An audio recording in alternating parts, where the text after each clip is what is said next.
কোনোবাই কৈ আছে যে দাদা মামা পুৱাবিলাকক হাত দাঙিব নকব, ইহঁতে ভয় খাই অৰুণোদয়টো কাটা যায় বুলি, হয়নে?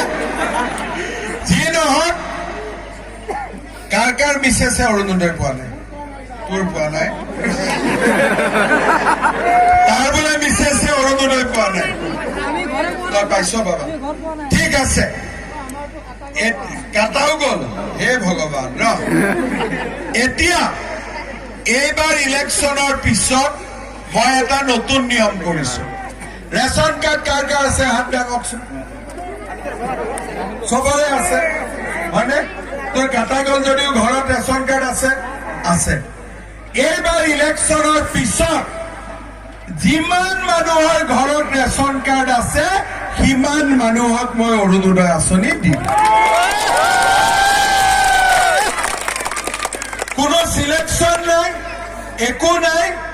ৰেচন কাৰ্ড আছে মানে 4 কেজি 5 কেজি চাউল ফ্ৰী। ৰেচন কাৰ্ড আছে মানে আয়ুষ্মান ভাৰতৰ কাৰ্ড, আৰু ৰেচন কাৰ্ড আছে মানে অৰুণোদয় ঘৰত আহি উপস্থিত হ'ব। কংগ্ৰেছে এইবিলাক কৰিব পাৰে? কংগ্ৰেছে পাৰিব? আজি যেতিয়া মই প্ৰথম অৰুণোদয় উলিয়াইছিলো তেতিয়া কংগ্ৰেছে কৈছিল এইবোৰ ভেলকিবাজি, কেনেকে দিব, কৰ পৰা দিব? আজি 3 বছৰ ধৰি অৰুণোদয় চলি আছে নে নাই? চলিতো আছে। কোনবা মাহ বন্ধ হৈছে নেকি অৰুণোদয়? এটাই আঁচনি কোনো মাহত বানপানী হলেও ৰখা নাই, বৰষুণ হলেও ৰখা নাই, গৰম হলেও ৰখা নাই, আনকি ইলেকশ্যন হলেও ৰখা নাই, হয়নে নহয়? ইলেকশ্যনৰ মাহতো এই মাহৰ 10 তাৰিখেওতো পাই গল।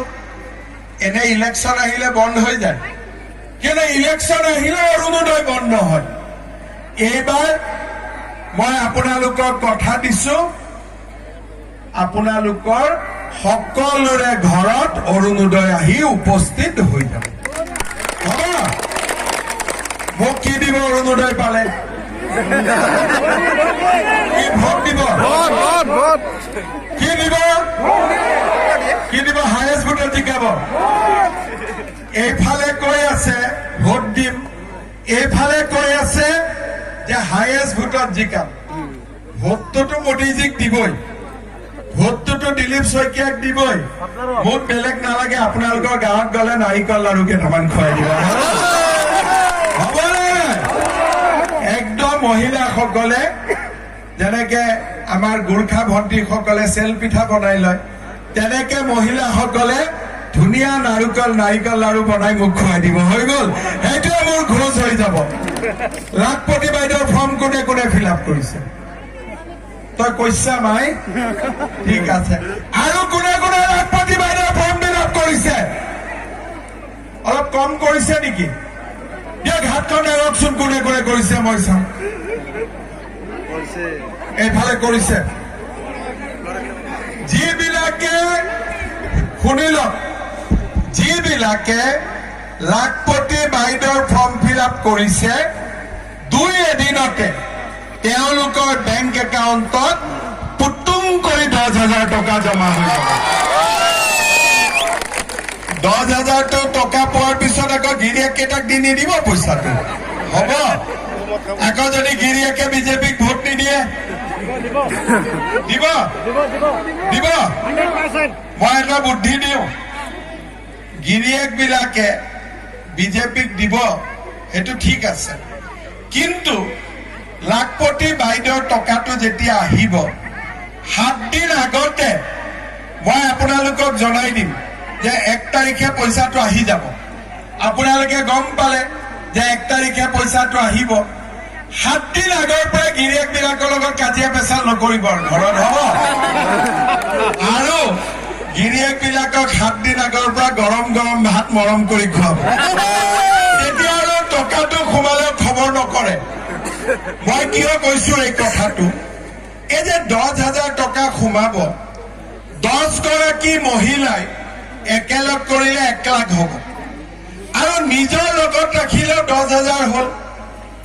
এই 10,000 টকা দি আপোনালোকে বিহুৱান বনাওক, আৰণাই বনাওক, ইউজিটাৰ আৰণাই কিনি লয়, বিহুৱান কিনি লয় গভৰ্ণমেণ্টে, পিঠা পনাৰ ব্যৱসায় কৰক, বা গাহৰি ছাগলী যি বিজনেছ কৰে কিবা এটা কৰিব।